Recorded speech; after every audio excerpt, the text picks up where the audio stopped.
নমস্কার, আমি স্বপন। আশা করছি সবাই ভালো আছো। আশীর্বাদ ডেয়ারি ফার্মের পক্ষ থেকে সকলকে জানাচ্ছি আন্তরিক শুভেচ্ছা আর অনেক অনেক ভালোবাসা জানিয়ে আমি আমার ভিডিওটা আজকে আবার শুরু করতে চলেছি। আজকের ভিডিওটা যেটা বলবো আমি সেটা একটা এই ফার্মের ব্যবসার মূল পয়েন্ট বিষয়, যেটা হচ্ছে লাভ আর লস। তো আমি আজকে লাভের বিষয়টা আজকে এই ভিডিওতে বলবো না, কারণ বললে ভিডিওটা অনেক বড় হয়ে যাবে। আজকে আমি লসের ব্যাপারটা বলবো, যে কোনটা কিভাবে এড়িয়ে চললে সেই লসটা হবে না, তোমাদের ফার্ম তোমরা ঠিক ডেভেলপ করতে পারবে, লসটা যাতে না হয়। মানে আমরা যে সবগুলো ফেস করেছি সেই সবগুলো বলছি, যাতে তোমাদের এইগুলো মেনে চললে এই লসগুলো হবে না, এই লসগুলো যাতে না হয় তার জন্য আজকে আমার এই ভিডিওটা। তো প্রথমত আসছি গরু কেনা। গরু কিনতে গেলেই মানুষের অনেক লস হয়ে যায়। দেখা যাচ্ছে গরুটা বয়স বেশি হয়ে যেতে পারে, কিংবা কোনো অসুস্থ থাকতে পারে। সেই বিষয়টা সবার আগে খেয়াল করতে হবে, যাতে গরুটা সুস্থ সবল থাকে কিংবা কম বয়সী থাকে। এবার বলছি, সুস্থ সবলটা তো চোখে দেখে অনুমান করা যায় যে গরুটা সুস্থ আছে, কিন্তু গরুটার বয়স হয়েছে কতটা সেটা কিন্তু খুব সহজে বোঝা যায় না।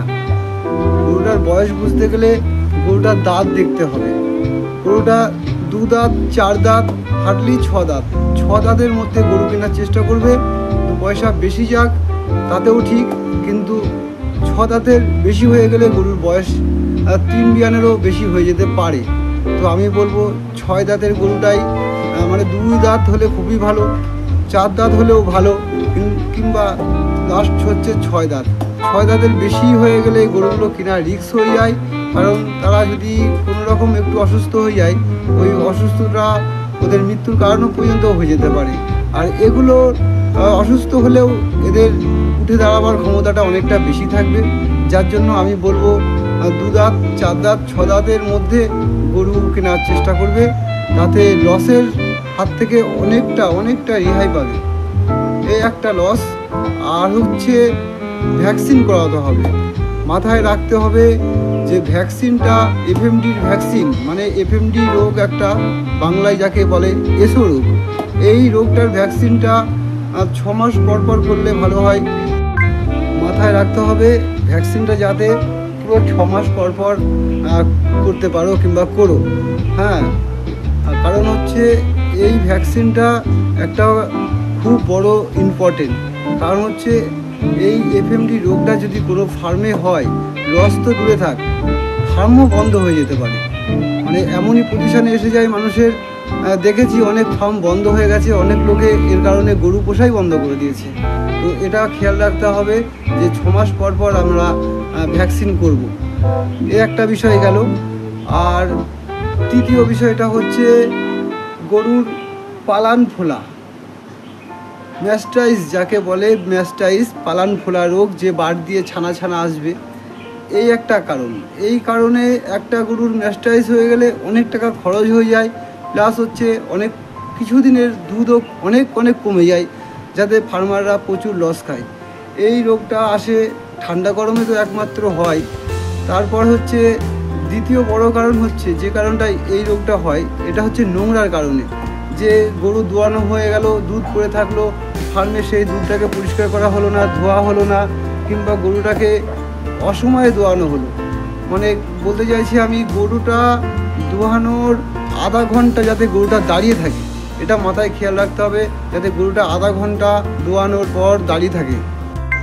আর যে গরুটা দোয়াই করবে সে নিজেও দোয়াতে পারো, কিংবা হয়তো অন্য ঘষে গরু দোয়ায়, তো সেটাও মাথায় রাখতে হবে, যাতে দুধটাকে পুরো ক্লিয়ার করে দোয়াচ্ছে কিনা, মানে বাটে কোনো রকমের দুধ না থাকে। এমনিতে একটু আধটু দুধ তো থাকেই বাটে, দোয়ানোর পরেও 4টে বাটে 25 গ্রাম করে 100 গ্রাম দুধ অলরেডি থেকে যায়, কিন্তু তার পরিবর্তে দেখা যাচ্ছে 501 কেজি দুধ থেকে যাচ্ছে। এটা না থাকে, এটা থাকলেও এই রোগটা এসে যায়। তো এই রোগটা খুব অল্প পয়সার মধ্যে কিভাবে সেরে যাবে সেটা আমি পরে একটা ভিডিওতে আমি বলবো, যাতে এই পালান ফোলা রোগটা মাত্র 100 টাকার মধ্যে আপনার কমপ্লিট হয়ে যাবে।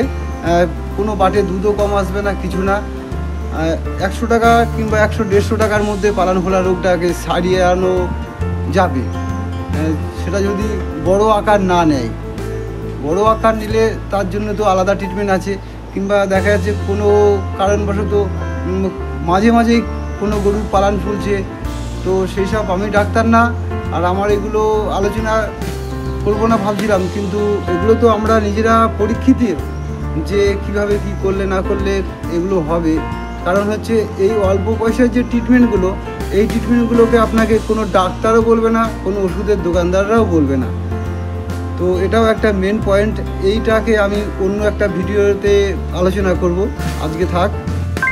গরুর থেকে শুধু নেব, গরুকে দেব না, এটা করলেও লস। গরুকে তুমি যতটা দেবে ও ততটা রিটার্ন দেবে।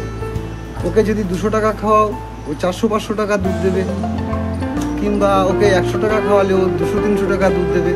ওকে যতটা খাবে, ওকে খাওয়াবে, ততটাই তুমি রিটার্ন পাবে। ওকে যতটা পরিষ্কার পরিচ্ছন্ন রাখবে, যতটা ওকে ভালো রাখতে পারবে, ততই তোমার ভালো। এই একটা গেল। এবার বলছি, অনেক ফার্ম আছে 1 বছর 2 বছর মধ্যে বন্ধ হয়ে যায়, 3 বছরের মধ্যে বন্ধ হয়ে গেল, কিংবা কোনো ব্যক্তি বাড়িতে সে 2-3টে গরু কিনলো, 4টে গরু কিনলো, কিনে 1 বছর 1.5 বছর 2 বছরের মাথায় সে গরুগুলোকে বিক্রি করে দিতে বাধ্য হয়ে গেল। কারণ হচ্ছে এটাও একটা পয়েন্ট, এটাও এইভাবে অনেক ফার্ম লস হয়ে যায়। আর তখন বলে গরু আমার সাথ দেয়নি, গরু আমার সাথে বেইমানি করেছে। আরে বাবা, গরু কারোর সাথে কখনো বেইমানি করে না। এরা মানে খুবই ভালো, এরা কাউকে বেইমানি করে না। এরা যতটা খায় তার ছাড়া বেশিই দেয়। সবসময় মাথায় রাখতে হবে, যদি কেউ বলে যে আমার গরু আমার লস করে দিয়েছে, গরু কখনো লস করে না। লসটা সে নিজে খায়, সে নিজে করে লসটা। আর এই অবলা জীবগুলোর নামে শুধু বদনাম করে, শুধু মিথ্যা বদনাম এই অবলা জীবগুলোর ঘাড়ে এসে পড়ে। কারণ হচ্ছে এরা, যাই হোক, কোন ওষুধ কখন লাগবে না লাগবে, যতদূর জানি আমি, যেটুকু জানি আমি সেটুকু তোমাদের সাথে শেয়ার করব, বলবো। আর যেটা বললাম, লস নিজেরা খায়, কেন খায় সেটাকে আজকে বলেই আজকে আমার ভিডিওটা শেষ করব। অনেক ফার্ম যে ফার্মগুলো বন্ধ হয়ে যায়, কোন কারণে বন্ধ হয়ে যায়, 2 বছর 3 বছরের মধ্যে বন্ধ হয়ে যায়, সেটা বলছি। সেটা হচ্ছে কোনো ফার্মার দেখা যাচ্ছে সে 5টা কিংবা 10টা গরু কিনলো, কিংবা 4টে-5টা, যা যে কটাই হোক গরু কিনলো। সে যখন গরুগুলো কিনবে, সে তখন সব বাচ্চা দেওয়া গরু কিনে আনবে, কচি বাচ্চা দেওয়ায়, বিশেষ করে গরুগুলো কচি বাচ্চা দেওয়া গরুগুলো কিনে এসে তখনই গরুগুলোর দুধের সময় কিংবা দুধ বেশি দেয়। এ একটা মূল কারণ। দুধ বেশি দেয়, তখন দেখা যাচ্ছে সে, কথার কথা আমি বলছি, সে 10টা গরু কিনলো, 10টা গরুতে দেখা যাচ্ছে সব কম বেশি 15 কেজি এভারেজ দুধ দিচ্ছে। তো 10টা গরুতে যদি 15 কেজি করে দুধ দেয় গড়, তাহলে 150 কেজি দুধ হচ্ছে। এবার 150 কেজি দুধের দাম এখনের মূল্য ধরলে 40 টাকা করে যদি হয়, তাহলে 4-15-60 মানে 6000 পার ডে, 6000 টাকার কিন্তু গরুগুলোর কাছ থেকে সে রোজ দুধ পাচ্ছে। তো সে তখন মাথায় কাজ করে না, তখন আর তার মাথায় কাজ করে না। পার ডে 6000 টাকার দুধ দিচ্ছে গরু, আর কতই বা খাবে? 3000 টাকা খাবে 10টা গরু, 300 টাকা করে পার ডে খেলে 3000 টাকা, নয় 3500 টাকায় খাবে 10টা গরু। মানে খুব জোর হলে ওষুধ ট্রিটমেন্ট নিয়ে 10টা গরুর পিছনে, মানে আমাদের সব বাইরের গরু, আমার ফার্মে একটা ওয়েস্ট বেঙ্গলের গরু নেই, সবই বাইরের রাজ্যের গরু। তো এই গরুগুলোর পিছনেও পার ডে ওষুধপত্র সব কিছু যদি ধরি, পার গরুতে 300 টাকা খরচ। তো আমি তাই হিসাব করেই ধরলাম, দেখা যাচ্ছে 10টা গরুতে 3000 টাকা খরচ। তখন সে চিন্তা করছে, আমার তো 6000 টাকার প্রত্যেক দিন দুধ দিচ্ছে, তো 3000 টাকা যদি গরু খায়, তো আমার 3000 টাকা থাকছে, আমি কেন কাজ করতে যাব? আরে লেবার রেখে দেবো। সে তখন একটা ছাড়া 2টো লেবার রেখে দিচ্ছে, লেবারদের 1000 টাকা পার ডে দিয়ে দিচ্ছে, দিয়েও দেখছে সে 2000 টাকা থাকছে। সে 2000 টাকা নিয়ে খুব খুশি। কিন্তু সে চিন্তা করছে না যে আমি যেটাকে ইনভেস্ট করেছি সেই ইনভেস্টটা আমার কাছে রিটার্ন আসছে, আর আমি এই ইনভেস্টের টাকাটাই নষ্ট করছি। সে এটুকু চিন্তা করে না। যখন সেই গরুগুলো আস্তে আস্তে দুধ দেওয়া কমিয়ে দেয়, কিংবা গাভিন হয়ে যায়, কিংবা কোনো গরু থার্ড পজিশনে এসে যাচ্ছে, তখন আর সে চালাতে পারছে না ফার্মটা, তখন ফার্মটাকে অবশ্যই বন্ধ করতে হয় ভাই। বন্ধ করতে সে তখন তার ফার্ম বন্ধ করতে সে বাধ্য হয়ে যায়। এইভাবেই অনেক ফার্ম লস হয়ে যায়, কিংবা অনেক ফার্ম বন্ধ হয়ে যায়। তো আমি আগের ভিডিওতে বলেছিলাম যে এই ফার্মের ব্যবসা যে করবে তাকে নিজেকে পরিশ্রমী হতে হবে, নিজেকে পরিশ্রম করতে হবে। তো একজনের পক্ষে 10-15টা গরু পালন করা কোনো ব্যাপারই না। তো যখন তার পার ডে 3,000 টাকা লাভ হবে, তো সেই জায়গা থেকে সে 1,000 টাকা নিতে পারবে। তার 30,000 টাকা মায়না হিসাবে সে সেখান থেকে মাত্র 30,000 টাকা নিতে পারবে। ব্যালেন্স যেই টাকাটা থাকবে সে টাকাটা ব্যবসার জন্য ব্যবসার জায়গায় রাখতে হবে। যেই দেখা যাচ্ছে আবার 1-2 গরু কেনার টাকা হয়ে গেছে, আবার সাথে সাথে 1-2 গরু বাড়াতে হবে।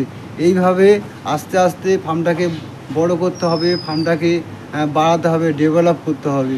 তাহলেই তোমার ফার্ম ঠিক মতো চলবে, না হলে কিন্তু ব্যাস গেল। তো আজকে আমি এইটুকুই বললাম। আর আমার চ্যানেলটা যদি ভালো লাগে, আমার কথাগুলো যদি ভালো লাগে, তোমরা প্লিজ সাবস্ক্রাইব করে দেবে আর লাইক কমেন্ট করবে। এই বলে আজকে আমি আমার ভিডিওটাকে শেষ করব। এর পরের দিন লাভের পরিমাণটা নিয়ে আসব, যে ফার্ম করলে কত টাকা লাভ হতে পারে, সেই লাভের হিসাবটা আমি পরের দিন জানাবো। নমস্কার, আশা করি সবাই